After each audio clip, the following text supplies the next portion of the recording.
রাজপথ রঞ্জিত হয়েছে। আজ বাংলার মানুষ মুক্তি চায়, বাংলার মানুষ বাঁচতে চায়, বাংলার মানুষ তার অধিকার চায়। কি অন্যায় করেছিলাম? নির্বাচনের পরেই বাংলাদেশের মানুষ সম্পূর্ণভাবে আমাকে আওয়ামী লীগকে ভোট দেন। আমাদের ন্যাশনাল অ্যাসেম্বলি বলবে আমরা সেখানে শাসনতন্ত্র তৈরি করব এবং এদেশকে গড়ে তুলব। দেশের মানুষ অর্থনৈতিক, রাজনৈতিক ও সাংস্কৃতিক মুক্তি পাবে। কিন্তু দুঃখের বিষয়, আজ দুঃখের সঙ্গে বলতে হয় 23 বছরের করোন ইতিহাস, বাংলার অত্যাচারে বাংলার মানুষের রক্তের ইতিহাস, 23 বছরের ইতিহাস, মৎস্য নারীর আত্মঘাতের ইতিহাস, বাংলার ইতিহাস, এদেশের মানুষের রক্ত দিয়ে রাজপথ রঞ্জিত করার ইতিহাস। 1952 সালে রক্ত দিয়েছি, 1954 সালে নির্বাচনে জয়লাভ করে আমরা গদিতে বসতে পারি নাই। 1958 সালে আইয়ুব খান মাশাআল্লাহ জারি করে 10 বছর পর্যন্ত আমাদের গোলাম করে রেখেছে। 1966 সালের 6 দফার আন্দোলনের 7 জুনে আমার ছেলেদের গুলি করে হত্যা করা হয়েছে। 1969 সালের আন্দোলনে আইয়ুব খানের পতন হওয়ার পরে যখন ইয়াহিয়া খান সাহেব সরকার নিলেন, তিনি বললেন দেশে শাসনতন্ত্র দেবেন, গণতন্ত্র দেবেন, আমরা মেনে নিলাম। তারপর অনেক ইতিহাস হয়ে গেল, নির্বাচন হলো। আমি প্রেসিডেন্ট ইয়াহিয়া খান সাহেবের সাথে দেখা করেছি।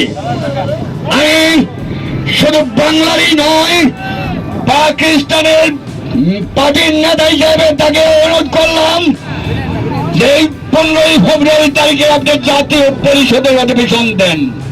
তিনি আমার কথা রাখলেন না, তিনি রাখলেন ভুট্টো সাহেবের কথা। তিনি বললেন প্রথম সপ্তাহে মার্চ মাসে হবে। আমি বললাম ঠিক আছে, আমরা অ্যাসেম্বলিতে বলবো, অ্যাসেম্বলির মধ্যে আলোচনা করব। এমনকি আমি এ পর্যন্ত বললাম যদি কেউ ন্যায্য কথা বলে, আমরা সংখ্যায় বেশি হলেও একজন যদি হয় তার ন্যায্য কথা আমরা মেনে নেব। ভুট্টো সাহেব এখানে এসেছিলেন, আলোচনা করলেন, বলে গেলেন যে আলোচনা ধৈর্য বন্ধুরা, আরো আলোচনা হবে। তারপর অন্যান্য নেতাদের সঙ্গে আমরা আলোচনা করলাম, আপনারা আসুন, বসুন, আলোচনা করে শাসনতন্ত্র তৈরি করব। তিনি বললেন পশ্চিম পাকিস্তানের মেম্বাররা যদি গায়ে আছে তাহলে কষাই খেলা হবে অ্যাসেম্বলি। তিনি বললেন যে যাবে তাকে মেরে ফেলে দেওয়া হবে।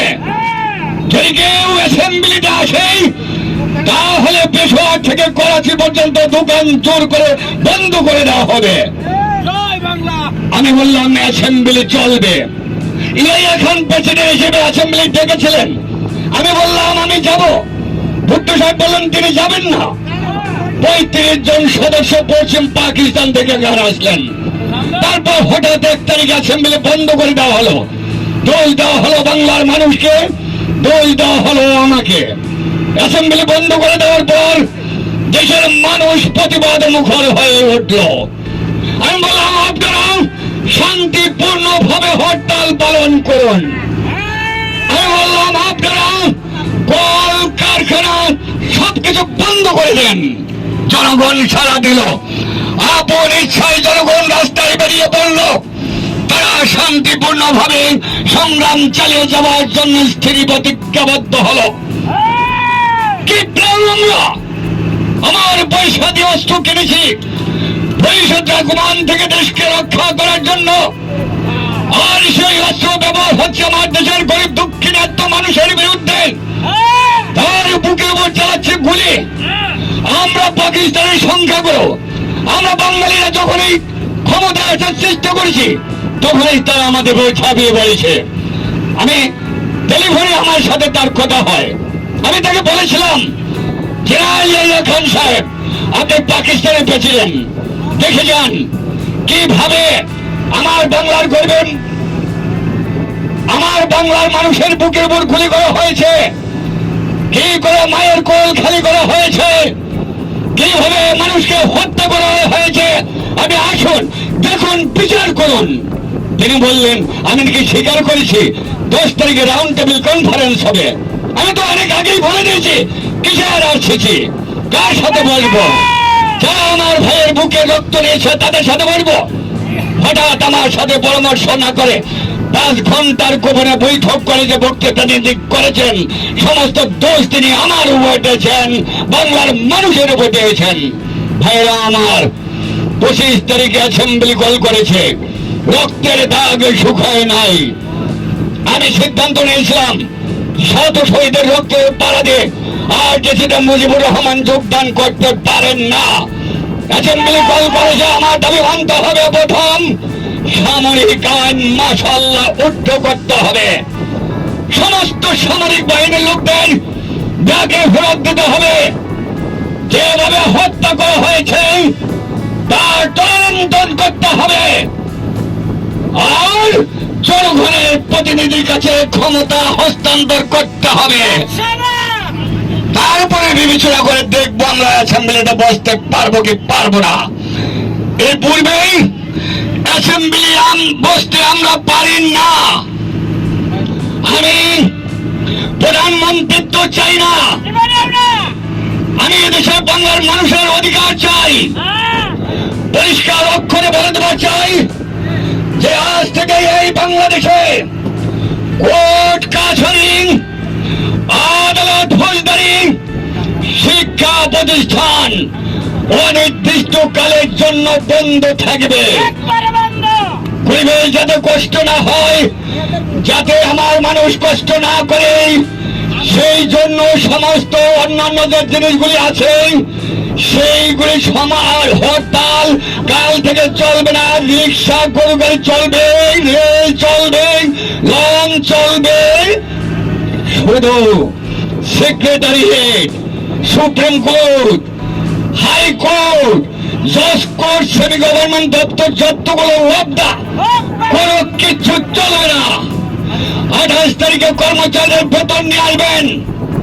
এরপরে যদি বেতন দেওয়া না হয়, আর যদি একটা গুলি চলে, আর যদি আমার লোককে হত্যা করা হয়, তোমাদের উপর কাছে আমার অনুরোধ রইল, প্রত্যেক ঘরে ঘরে দুর্গ করে তোলো। তোমাদের যা কিছু আছে তাই নিয়ে শত্রুর মোকাবিলা করতে হবে। আর যে সমস্ত লোক শহীদ হয়েছে, আঘাতপ্রাপ্ত হয়েছে, আমরা আওয়ামী লীগ থেকে যতদূর পারি তাদের সাহায্য করতে চেষ্টা করব। আপনারা যা পারেন আমার রিলিফ কমিটিতে সামান্য টাকা পয়সা পৌঁছে দেবেন। আর এই সাধ্যের হরতালে যে সমস্ত শ্রমিক ভাইরা যোগদান করেছেন, প্রত্যেকটা শিল্পের মালিক তাদের বেতন পৌঁছে দেবেন। সরকারি কর্মচারীদের বলি, আমি যা বলি তা মানতে হবে। যে পর্যন্ত এই দেশ মুক্তি না হয়, খাজনা ট্যাক্স বন্ধ করে দেওয়া হলো, কেউ দেবে না। মনে রাখবেন, শত্রু বাহিনী ঢুকেছে, নিজেদের মধ্যত্বগুলো সৃষ্টি করবে, লুটতরাজ করবে। এই বাংলায় হিন্দু, মুসলমান, বাঙালি, নন বাঙালি যারা আছে তারা আমাদের ভাই, তাদের রক্ষার দায়িত্ব আপনাদের উপর, আমাদের যেন বদনাম না হয়। মনে রাখবেন, রেডিও টেলিভিশন কর্মচারীরা যদি রেডিওতে আমাদের কথা না শোনে, তাহলে কোন বাঙালি রেডিও স্টেশনে যাবেন না। যদি টেলিভিশন আমাদের নিউজ না দেয়, তাহলে কোন বাঙালি টেলিভিশনে যাবেন না। 2 ঘন্টা ব্যাংক খোলা থাকবে, মানুষ যাতে তাদের মাইনাপত্র নিতে পারে, কিন্তু পূর্ব বাংলা থেকে পশ্চিম পাকিস্তানে 1 পয়সাও চালান হতে পারবেন না। টেলিফোন, টেলিগ্রাম এই পূর্ব বাংলায় চলবে এবং বিদেশিদের লেনাদেনা করে চালাবেন। কিন্তু যদি এদেশের মানুষকে খতম করার চেষ্টা করা হয়, বাঙালিরা পজিশনে কাজ করবেন।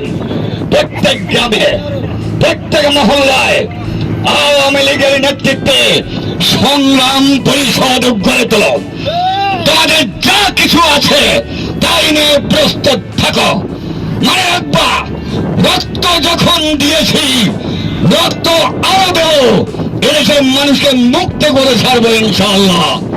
এবারে এই সংগ্রাম আমাদের মুক্তির সংগ্রাম, এবারে এই সংগ্রাম স্বাধীনতার সংগ্রাম। জয় বাংলা। ধন্যবাদ ইসলামাবাদ থেকে জন্য 1 কিলো বাড়া তাড়াতাড়ি